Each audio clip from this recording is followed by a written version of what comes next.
다이어트를 빠르게 하고 싶은 마음에 먹는 양을 확 줄여서 체중 감량을 시도하는 분들이 많은데요. 그런데 그렇게 체중 감량을 하면 유지 기간이 너무 짧고요. 나중에 다시 살이 찔 확률도 높아지고, 그렇게 살이 찌면 전보다 더 뚱뚱해집니다. 어떻게 하냐고요? 제가 그렇게 다이어트를 했거든요. 저도 처음에 다이어트를 시작할 때 매일매일 식단 일지를 쓰면서 먹는 칼로리 양을 계산하고 소모하는 칼로리 양을 계산하면서 칼로리 계산을 진짜 열심히 했고요. 운동도 진짜 열심히 했어요. 그렇게 해서 10kg 감량에 성공했습니다. 그렇게 저의 다이어트는 해피엔딩으로 끝날 줄 알았거든요. 그런데 웬걸 유지는 1년도 못했습니다. 1년 만에 14kg이 쪄버렸죠. 다이어트를 하기 전보다 다이어트를 한 다음에 더 뚱뚱해진 거죠. 칼로리 계산도 열심히 해서 건강하게 먹으려고 노력했고, 운동도 맨날 2시간 정도 열심히 했는데 이상하게 살이 빠진 다음에 유지가 안 되고 다시 쪄버리니까 진짜 억울하더라고요. 그래서 체중 감량에 대한 공부를 다시 하기 시작했습니다. 그리고 나서 저는 살을 빼는 방법을 완전히 새롭게 바꿨어요. 칼로리 제한을 하면서 먹는 양을 줄이는 게 아니라 호르몬과 대사를 정상화시켜서 자연스럽게 살을 빠지게 만드는 방식으로요. 그렇게 빼보니까 요요도 안 오고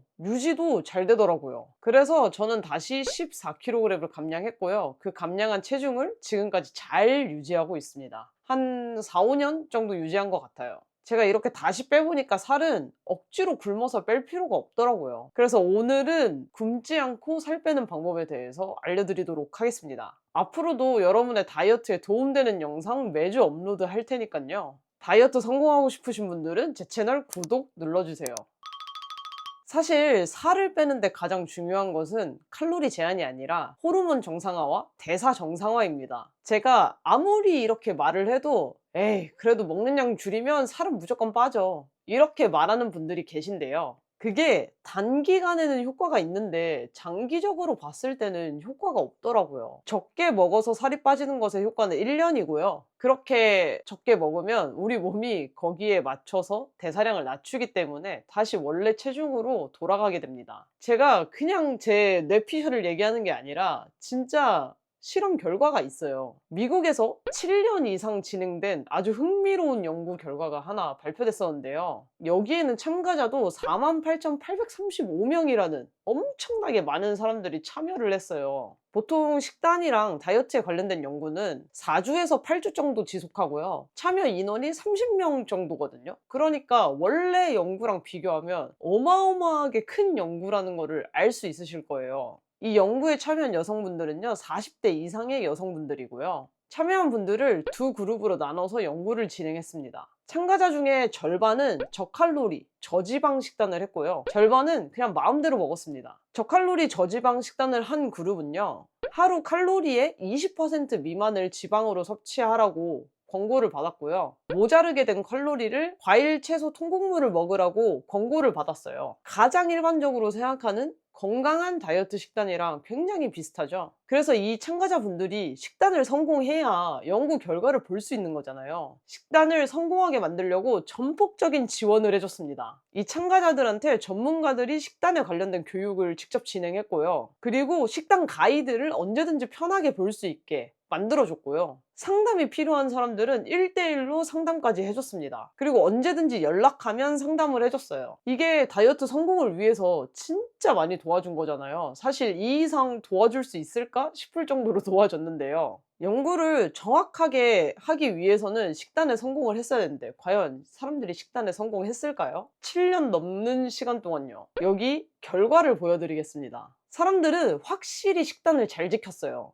옆에서 계속해서 도와주니까 오랜 시간이 지났음에도 불구하고 식단을 계속해서 열심히 한 거죠. 그러면 차근차근 데이터를 하나씩 볼게요. 여기에 P값이 0.001 이하일 때, 그때 데이터가 유의미한 차이가 있다고 볼 수 있거든요. 칼로리 섭취량을 보겠습니다. 확실히 줄었습니다.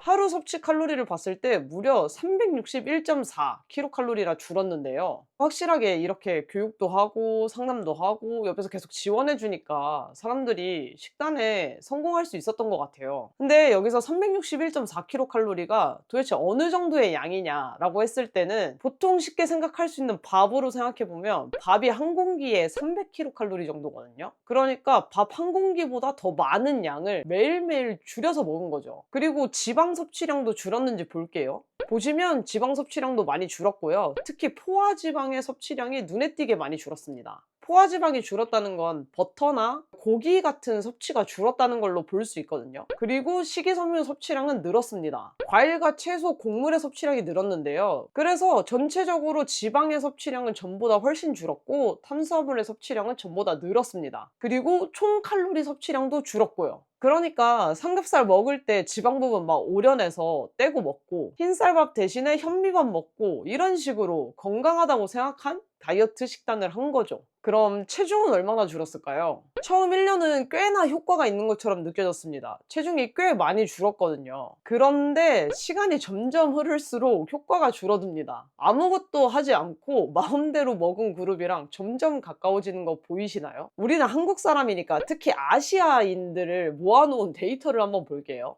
보시면 9년 정도 지나니까 차이가 없습니다. 매일 361.4kcal를 덜 먹었는데 체중의 차이는 없는 거죠. 여기 표를 보시면 수치가 더 정확하게 나와 있는데요. 근데 체중보다 더 중요한 게 있죠. 그게 바로 눈바디입니다. 그러면 눈바디를 알 수 있는 허리 엉덩이 비율을 한번 볼까요? 사실 체중 변화가 거의 없더라도 허리 엉덩이 비율이 좋아지면 살도 빠지고 더 건강해졌다고 볼 수 있는데요. 왜냐면 허리 엉덩이 비율이 낮아졌다는 거는 엉덩이가 그대로라면 허리가 잘록해졌다는 거고 허리가 그대로라면 엉덩이가 커졌다는 얘기예요. 그러니까 엉덩이 근육이 늘어나든 아니면 뱃살이 빠져서 허리가 얇아지든 둘 중에 하나는 됐다는 얘기죠. 그런데 허리 엉덩이 비율을 보면 전체적으로도 그렇고 아시안도 그렇고 차이가 없습니다. 그러니까 굶어서 빼는 거는 누구든지 효과가 별로 없는 거예요. 이렇게 적게 먹어도 살이 안 빠지는 이유는 아주 단순합니다. 우리 몸은 기계가 아니라 유기체라서 그런데요. 여러분들이 가장 많이 아시는 기초대사량 있죠? 기초대사량도 시시각각 매일매일 변한다는 사실 알고 계신가요? 여러분들이 인바디 검사에서 나오는 그 종이에 써져 있는 기초대사량이 사실은 정해진 게 아니라요. 우리가 매일 무엇을 먹는지, 잠은 어떻게 잤는지 이런 거에 따라서 계속해서 변화합니다. 그런데 적게 먹는 게 장기적으로 살이 안 빠지는 이유는요. 우리가 적게 먹으면 그만큼 우리 몸이 적게 사용하게 바뀌기 때문입니다. 그래서 다이어트에 성공하기 위해서 우리는 대사량을 잘 지켜주고 오히려 대사를 좋게 해주는 그런 다이어트를 해야 성공을 할 수 있는데요. 대사를 좋게 만들려면 세포가 건강해야 되고 호르몬이 정상화가 돼야 됩니다. 이렇게 만들려면 딱 3가지만 지키시면 됩니다. 첫 번째는요. 하루에 12시간 이상 공복을 가져주세요. 공복을 가지는 이유는 공복 시간에 세포가 재생되기 때문입니다. 우리 몸에 병든 세포가 많다는 거는 그만큼 대사가 정상적이지 않다는 얘기인데요. 공복 시간을 가지면 그 공복 시간 동안 세포의 단백질을 재활용하기 시작하거든요. 그러면서 병든 세포를 건강하게 고치는 작업을 하게 됩니다. 사실 세포 재생을 잘 하려면 16시간 이상 단식을 하시는 게 좋은데요. 16시간이 너무 부담스럽다라고 하는 분들은 12시간부터 시작해 보세요. 공복 시간에 배고픈 거를 너무 참기 힘든 분들은 방탄커피를 활용하시면 좀 더 쉽게 공복 시간을 가져가실 수 있는데요. 방탄커피는 마셔도 인슐린 자극을 하지 않고요. 그래서 mTOR가 활성화되지 않아서 공복 시간에 세포를 재활용하는 거를 전혀 방해하지 않습니다. 그런데 이게 마시면 공복감이 채워지면서 포만감이 들거든요. 그러니까 힘든 분들은 방탄커피 한번 잘 활용해 보세요. 두 번째로 당분과 탄수화물 섭취량을 줄여주세요. 우리가 그동안 너무 탄수화물 위주의 식단을 했기 때문에 당분과 탄수화물은 조금 줄여서 먹을 필요가 있습니다. 고탄수화물 식단을 하다 보면요. 인슐린 저항성이라는 게 생기거든요. 근데 이 인슐린 저항성이 생기면 쉽게 살찌는 체질이 되어버리고 맙니다. 그리고 세포도 망가지고요. 이걸 좋게 만드는 방법은 당분을 먹지 않고 탄수화물 섭취량을 줄이는 건데요. 4주에서 6주 정도만 하시면 확실하게 효과를 보실 수 있을 거예요. 세 번째는요. 좋은 지방을 드세요. 좋은 지방은 우리의 세포막을 튼튼하게 만들어주는데요. 세포막은 지방질로 만들어지기 때문에 좋은 지방을 먹는 게 정말 중요합니다. 그리고 좋은 지방을 충분하게 먹을 경우에 렙틴 호르몬이라는 게 정상화되면서 우리가 정상적인 포만감을 느낄 수 있거든요. 그러니까 좋은 지방을 잘 골라서 잘 섭취해 주세요. 호르몬과 대사가 정상화가 되면 우리의 살은 자연스럽게 빠지게 되어 있습니다. 억지로 굶는 다이어트를 하면 근육량이 줄어들고요. 근육량이 줄어들면 더 살이 찌기 쉬운 체질이 되고, 살이 쪘을 때 이전보다 더 많이 찌게 됩니다. 지금까지 했던 다이어트가 실패했던 이유는 내 의지가 약해서가 아니라 다이어트 방법이 잘못됐기 때문입니다. 그러니까 대사와 호르몬이 건강해지는 다이어트 하시고요. 요요 없이 다이어트에 성공하시길 응원하겠습니다. 제가 14kg 감량한 구체적인 방법이 궁금하신 분들은요, 아래 고정 댓글 달아놓을 테니까요, 영상을 통해서 확인해 주시고요. 그럼 다음 주에도 여러분들의 다이어트에 도움되는 영상 가지고 오도록 하겠습니다. 구독해 주세요. 다음 영상에서 만나요.